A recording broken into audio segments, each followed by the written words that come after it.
Hello friends, my name is Lavish Mathani. I am a faculty of costing in CA Inter. From today we are going to start a series of videos which will be short, and most of the videos will be about important concepts of theory in costing subject. Apart from that, whenever we complete a chapter in the class, a revision video will be posted and few important practical questions will also be conveyed through these videos. First of all, let me tell you the importance of theory in costing subject, and by importance I mean the exam weightage. My dear friends, in costing paper, the last question of paper, the last question which is asked, that is question number 5.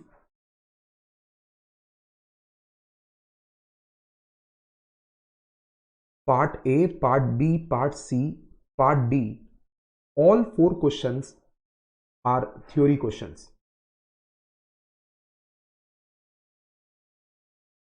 And each question carries 5 marks.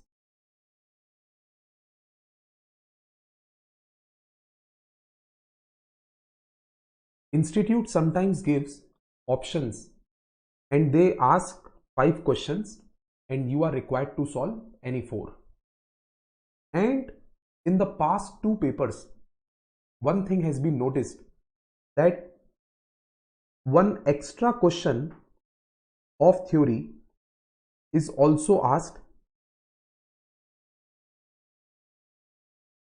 in compulsory. So we can conclude that weightage of theory is 25 marks. Okay, अब आज की class में मैं आपको एक छोटा सा concept पढ़ाता हूं कि कितने प्रकार के कॉस्टिंग के मेथड्स होते हैं. What are the various methods of costing which are followed by different types of industries. Followed by different types of industries. और दोस्तों, ये तरीके हैं जॉब कॉस्टिंग, दूसरा batch costing, job costing, batch costing, third contract costing, fourth single output costing, single oblique output costing, fifth process costing. ये लिख इसलिए रहा हूं ताकि आपको थोड़ा थोड़ा याद होता रहे ये सब के नाम. और सिक्स्थ मेथड होता है, टोटल 7 मेथड्स हैं, ऑपरेटिंग कॉस्टिंग जिसको सर्विस कॉस्टिंग भी कहते हैं, ऑपरेटिंग कॉस्टिंग जिसको सर्विस कॉस्टिंग भी कहते हैं, और लास्ट 7th मेथड है मल्टीपल कॉस्टिंग, यानी मिक्स ऑफ ऑल दिस. अब हमारे एग्जाम में मोस्ट फेवरेट क्वेश्चन जो आता है ना, वो ये आता है कि ये सारे मेथड्स ऑफ कॉस्टिंग कब कब अप्लाई करने चाहिए. और फिर एक क्वेश्चन आता है कि कौन से टाइप की इंडस्ट्री इनमें से कौन सा मेथड फॉलो करती है. अब मैं आपको अपने नोट्स में से ये चीज दिखाता हूं. ये देखिए, ये हमारे चैप्टर 1 का 20th नंबर क्वेश्चन है, describe various methods of costing. तो ये जो 8 मेथड्स मैंने लिखे थे वो यहां लिखे हुए हैं आपके सामने. अब जॉब कॉस्टिंग कब एप्लीकेबल होता है? देखिए दोस्तों, जॉब वर्ड का मतलब ही होता है कि जब कोई कस्टमर अपने लिए ऑर्डर से कोई सामान बनवाता है और वो कस्टमाइज्ड होता है, यानी उसी कस्टमर के काम का होता है, तो उसको जॉब कॉस्टिंग बोलते हैं. तो जब हर टाइप का जॉब अलग अलग कस्टमर के स्पेसिफिकेशन से बनाना होता है ऑर्गेनाइजेशन को, तो ऐसी ऑर्गेनाइजेशन जॉब कॉस्टिंग फॉलो करती है. जैसे कि प्रिंटिंग इंडस्ट्री अगर आप सोचेंगे, तो प्रिंटिंग इंडस्ट्री में हर कस्टमर का अलग स्पेसिफिकेशन का काम किया जाता है. इंटीरियर डेकोरेशन इंडस्ट्री अगर आप सोचेंगे, तो उसमें भी हर कस्टमर का अपना खुद का एक रिक्वायरमेंट होता है. तो ऐसी ऑर्गेनाइजेशन प्रिंटर्स हो गए, इंटीरियर डेकोरेटर्स हो गए, फर्नीचर वाले हो गए, ये सब लोग जॉब कॉस्टिंग फॉलो करते हैं। Cost of each job is ascertained separately. Example, customer order in printing press. साथ साथ मैं आपको एक क्वेश्चन कराता हूं कि कौन सी ऑर्गेनाइजेशन जॉब कॉस्टिंग को फॉलो करती है। ये हमारे नोट्स में 28 क्वेश्चन है जो कि वेरी इंपॉर्टेंट है। इसमें जॉब कॉस्टिंग फॉलो करने वाली 3 ऑर्गेनाइजेशंस लिखी हुई है दोस्तों, अगर आप देखेंगे। एक इंटीरियर डेकोरेशन, एक एडवर्टाइजिंग और एक फर्नीचर बनाना। और साथ साथ ना ये भी दिया हुआ है कि इस बिजनेस में कॉस्ट यूनिट क्या होता है। कॉस्ट यूनिट मतलब हम कितने यूनिट का कॉस्ट निकालते हैं। तो इंटीरियर डेकोरेशन में तो एक प्रॉपर असाइनमेंट है, हर एक कस्टमर का अलग कॉस्ट निकलता है। एडवर्टाइजिंग में भी हर एक कस्टमर का अलग कॉस्ट निकलता है, तो उसको असाइनमेंट बोला जाता है। और फर्नीचर में नंबर्स, कितने फर्नीचर के यूनिट बना के दिए, उसमें काउंटिंग होती है। ये हो गया आपका job costing. Next method batch costing. Batch costing के बारे में हमारे नोट्स में क्या लिखा है कि ये जॉब कॉस्टिंग का एक्सटेंशन है, मतलब एक प्रकार से जॉब कॉस्टिंग के जैसा ही है।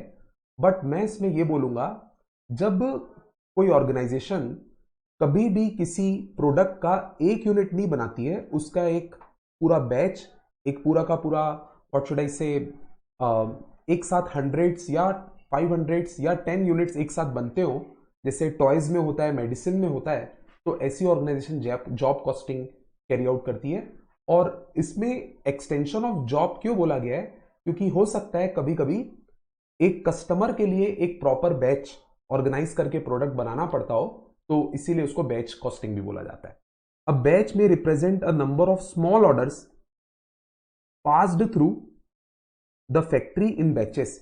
यानी एक बैच क्या होता है, बैच का मतलब होता है कि जब हम एक साथ बहुत सारे छोटे छोटे ऑर्डर्स को साथ में एग्जीक्यूट करते हैं, तो उसको बैच बोला जाता है।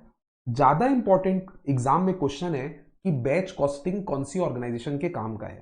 तो साइमल्टेनियसली मैं आपको यह दिखा देता हूं, बैच कॉस्टिंग इस टॉय मेकिंग ऑर्गेनाइजेशन में बहुत काम का है, टॉय मेकिंग ऑर्गेनाइजेशन में। और साथ में लिखवा सकता हूं मैं, टॉय मेकिंग के साथ साथ मेडिसिन इंडस्ट्री में भी बहुत काम का है ये, मेडिकल या मेडिसिन।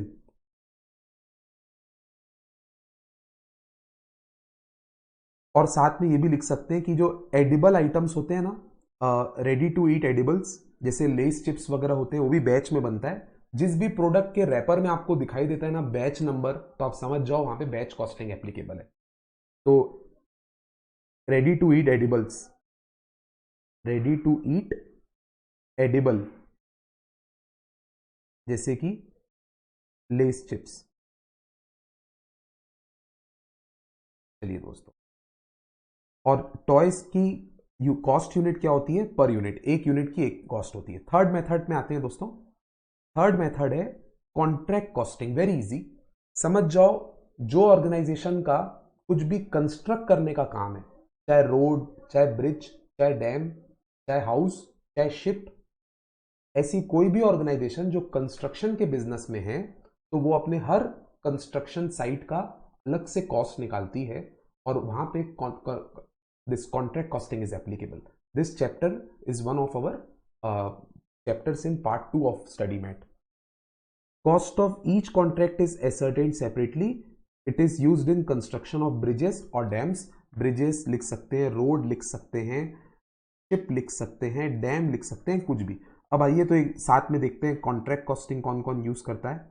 कॉन्ट्रैक्ट कॉस्टिंग के 2 एग्जाम्पल दिए हुए हैं। एक शिप बिल्डिंग में कॉन्ट्रैक्ट कॉस्टिंग यूज होती है, और एक और दिया हुआ है, जैसे आप देख सकते हैं, ये बिल्डिंग ब्रिज कंस्ट्रक्शन में या बिल्डिंग कंस्ट्रक्शन में भी कॉन्ट्रैक्ट कॉस्टिंग यूज होती है। नेक्स्ट आइएगा देखते हैं, ये बहुत इंपॉर्टेंट और फ्रीक्वेंटली आस्क्ड क्वेश्चन है पेपर का। Single output costing, single oblique output costing कहां यूज होता है भाइयों? जिस ऑर्गेनाइजेशन में एक जैसे यूनिट, एक जैसा product, homogeneous product huge quantity में बनता है, वहां पे सिंगल आउटपुट कॉस्टिंग फॉलो होती है। इसका एकदम फेमस एग्जांपल है ब्रिक्स, यानी कि ईटा जिससे घर बनता है। तो आप देखते होंगे कि ईट जो है उसमें कोई बहुत वैरायटी फॉलो करने की जरूरत नहीं होती है। एक जैसी ईट थाउजेंड्स ऑफ क्वांटिटीज में डेली प्रोड्यूस की जाती है, और जब कोई कंपनी होमोजीनियस प्रोडक्ट, एक ही प्रोडक्ट एक जैसा जिसमें कोई खास फीचर नहीं हो, उसी के मल्टीपल थाउजेंड यूनिट्स बनाती है, तो ऐसे बिजनेस में सिंगल कॉस्टिंग या फिर आउटपुट कॉस्टिंग फॉलो होता है। तो cost of product is ascertain, example only one produce like bricks. इसके सिंगल आउटपुट कॉस्टिंग कहां का फॉलो होता है ये देखते हैं। ये देखिए, कोयला जो बनता है वो भी कोई खास वैरायटी में तो नहीं बनता, तो कोल इंडस्ट्री में भी सिंगल कॉस्टिंग यूज होता है, स्टील इंडस्ट्री में भी सिंगल कॉस्टिंग यूज होता है, ब्रिक वर्क्स में सिंगल कॉस्टिंग यूज होता है, सीमेंट इंडस्ट्री में भी सिंगल कॉस्टिंग यूज होता है, जो स्टैंडर्ड प्रोडक्ट्स बनते हैं क्योंकि। तो सिंगल कॉस्टिंग के 3 एग्जाम्पल हुए, सीमेंट, स्टील और ब्रिक्स। एग्जाम्पल कोइंसिडेंटली ये तीनों चीजें घर बनाने में काम आती है। आइए दोस्तों नेक्स्ट देखते हैं, प्रोसेस कॉस्टिंग। प्रोसेस कॉस्टिंग का मतलब होता है कि जब कोई कंपनी अपने प्रोडक्ट को बनाने के लिए बहुत सारे प्रोसेसेस को फॉलो करती है, तो हर प्रोसेस की कॉस्ट एसर्टेन करना जरूरी होता है। ये चैप्टर भी हमारे स्टडी मेट का एक फुल प्रैक्टिकल चैप्टर है पार्ट 2 में, जिसमें हर प्रोसेस की कॉस्ट आइडेंटिफाई करनी पड़ती है। ये उस ऑर्गेनाइजेशन के काम की चीज है जिनका प्रोडक्ट बनने में मल्टीपल प्रोसेसेस फॉलो होते हैं। Cost of each stage of work is ascertain, that is example cost of making paper for from pulp. Pulp क्या होता है दोस्तों? पल्प का मतलब होता है जब लकड़ी को, टिम्बर को पेड़ से निकालते, पेड़ से कट करके लकड़ी अलग करते हैं, टिम्बर बनाते हैं, फिर टिम्बर को पूरा पिघला दिया जाता है और उसमें केमिकल डाल दिए जाते हैं ताकि वो एकदम लंपी बन जाए, पल्प बन जाए। पल्प मतलब सेमी लिक्विड फॉर्म। और फिर उस पल्प से पेपर बनता है, और पेपर में फिर बाद में पॉलिशिंग होती है, फिनिशिंग होती है। तो paper is such a product which goes through several processes before becoming a finish product.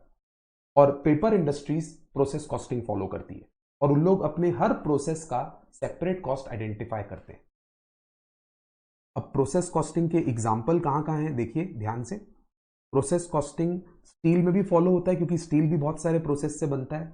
Oil refinery का बिजनेस प्रोसेस कॉस्टिंग फॉलो करता है क्योंकि ऑयल को प्रोड्यूस करने के लिए पहले क्रूड ऑयल एक्सट्रैक्ट करते हैं, फिर क्रूड ऑयल को रिफाइन करते हैं, फिर रिफाइन करने के बाद उसमें नेफ्ता डालते हैं, तब जाके वो ऑयल, मतलब ऑयल से आप पेट्रोल भी बना सकते हो, डीजल भी बना सकते हो, केरोसिन भी बना सकते हो।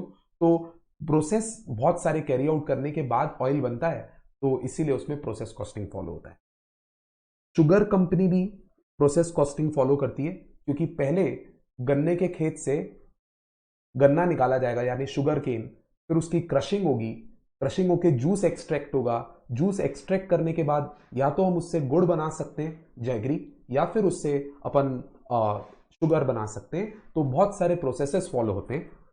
ऐसी कंपनी जिसकी खुद के गन्ने के खेत है वो प्रोसेस कॉस्टिंग फॉलो करके शुगर की कॉस्ट निकालती है। और प्रोसेस कॉस्टिंग के अपने नोट्स में केवल 2 एग्जाम्पल दिए हुए हैं, ये एक स्टील हो गया और दूसरा ऑयल रिफाइनरी और एक शुगर, तो टोटल 3 एग्जाम्पल हो गए प्रोसेस कॉस्टिंग के। इसके बाद दोस्तों एक दो मेथड्स और। Operating costing, this is very easy and important. जो बिजनेसेस सर्विस प्रोवाइड करते हैं ना, ये भी हमारे स्टडी मेट के पार्ट 2 का एक प्रॉपर चैप्टर है। ऑपरेटिंग कॉस्टिंग वो कंपनीज फॉलो करती है जो सर्विस इंडस्ट्री में है, जैसे कि insurance, banking, cinema, transportation, power producers, teaching institutions. ये सब संस्थाएं जो जो सर्विसेज प्रोवाइड करने का काम करती है, उन लोग अपने सर्विस की कॉस्ट निकालने के लिए सर्विस कॉस्टिंग, जिसको ऑपरेटिंग कॉस्टिंग बोला जाता है, वो फॉलो करते हैं। तो it is used by concerns rendering services like transport और हॉस्पिटल। इसके एग्जांपल देखिएगा, ट्रांसपोर्ट, पावर, होटल, हॉस्पिटल, ये चारों संस्थाएं ऑपरेटिंग कॉस्टिंग फॉलो करती है। और ऑपरेटिंग के ज्यादा एग्जाम्पल नहीं दिए हुए हैं। अब लास्ट बचता है multiple costing. Multiple costing means combination of 2 और मोर मेथड्स ऑफ कॉस्टिंग। जब कोई संस्था पार्ट ऑफ द प्रोडक्ट के लिए एक पर्टिकुलर कॉस्टिंग का मेथड और दूसरे पार्ट या फिनिश प्रोडक्ट के लिए अलग मेथड ऑफ कॉस्टिंग फॉलो करती है तो उसको मल्टीपल कॉस्टिंग फॉलो करना बोला जाता है। इसका एग्जांपल दिया है, suppose a firm manufactures bicycles including its components. तो कोई कंपनी है जैसे हीरो है, वो बाइसिकल पूरी भी बनाती है और साथ में उसमें जो कंपोनेंट लगते हैं यानी चक्के, पैडल, हैंडल, ये सब भी वो खुद बनाती है। Then parts will be costed by the system of job और बैच। तो जो पार्ट्स हैं उसके ऊपर जॉब कॉस्टिंग या बैच कॉस्टिंग एप्लीकेबल होता है, but the cost of assembling the cycle will be computed by single output costing. The whole system will be called multiple costing. अब इसका भी एक ही एग्जांपल है मल्टीपल कॉस्टिंग का, bicycle. Bicycle industry multiple costing follow करती है। तो ये बेटा आज हमारा 15 मिनट्स का एक वीडियो है जिसमें हम सीखे कि कॉस्टिंग के कितने टाइप के मेथड होते हैं, single costing, batch costing, job costing, contract costing, service costing, process costing, operating costing और लास्ट में मल्टीपल कॉस्टिंग। और ये मेथड्स कौन कौन सी ऑर्गेनाइजेशंस में फॉलो किए जाते हैं, ये था पास्ट एग्जाम क्वेश्चन जिसको मैंने आपको डिस्कस किया। अब देखिए जनवरी 21 के पेपर में ये क्वेश्चन आया था, आपको ऐसे ही दिखा रहा हूं। जनवरी 21 में 5 मार्क्स का ये क्वेश्चन कि ऑयल रिफाइनरी बिजनेस में कौन सा मेथड ऑफ कॉस्टिंग फॉलो होता है। तो बताइए बेटा, अभी जो डिस्कस किए थे उसके हिसाब से प्रोसेस कॉस्टिंग।